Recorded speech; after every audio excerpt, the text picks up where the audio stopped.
আসবে মনে হয় কি আল্লাহ এই বছরটা যাইতে পারি আর সামনের বছর আসবো না, কিন্তু আমি এই যে মনে করেন কি বাড়ির কাজকর্ম হয় না, তার জন্যতে আমরা ফ্যামিলি সমুদ্রে আমরা ভাটায় যাই।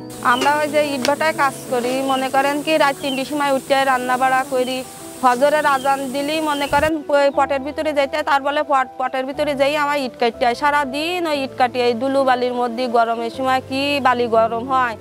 আমি যখন যাই তখন আমার বাচ্চা দুটো কান্দে, তখন আমি কি আর না কিনতে কোনোদিনও পারি, তখন আমার কি খারাপ লাগতে পারে। যে ফসল পাতি হইতো, ধান চাল হইতো, ক্ষেত খামার করতো, মানে মানুষ কৃষি ফসল যেগুলো হয় সবগুলো হইতো।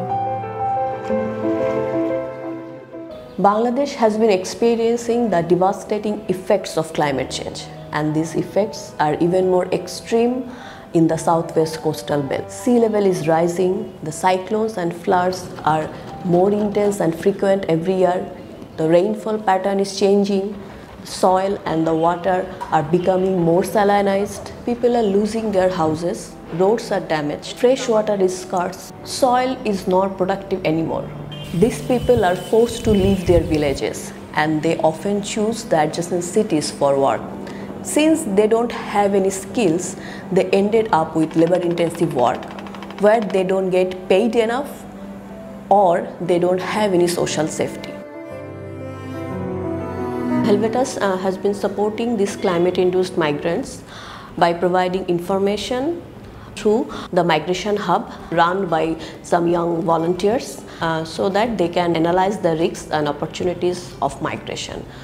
And another way is the courtier session, where we do discuss not only the migration process but also how they can diversify their income they get from their work in other cities. Another intervention of Helvetas is initiating an apprenticeship model where the project acts as a matchmaker between one mentor and one mentee and facilitate and hands-on training. হ্যাঁ, এই কাজটা আমি ছোটবেলা থেকে এই কাজটা আমার ভালো লাগতো, এই জন্য এই কাজটার প্রতি আমার আগ্রহ বেশি ছিল বিধায় আমি এই কাজটা শিখেছি। আর এই কাজটা মানে এই কাজটা আমি পারবো এরকম একটা আত্মবিশ্বাস আমার আছে, আর এই জন্য এই কাজটা ভালো করে শিখছি। এখন সব জায়গায় কাজ করতে পারি, ভালো লাগে, এখন খুব ভালো লাগে। হ্যাঁ, আমি আমার ওস্তাদের কাছ থেকে ইলেকট্রিশিয়ান বিষয়ে কাজ শেখার পরে আমি বাসায় বাসায় হাউস ওয়ারিংয়ের কাজ করি এখন। তারপরে যেমন বোর্ড লাগানো, মিটার লাগানো, তারপরে মেন সুইচ লাগানো, এগুলো শিখছি, এখন কাজ করতে পারি।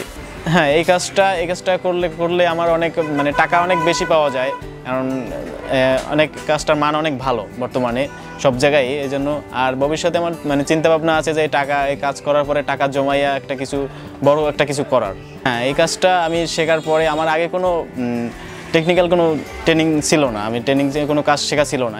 এই কাজটা আমি ট্রেনিং করার পরে শেখার পরে আমি এখন আগে বাইরে কাজ করতাম, এখন বাইরে কাজ করা লাগে না। এখন আমি এই কাজটা শেখার পর আমি এলাকায় কাজ করতে পারি।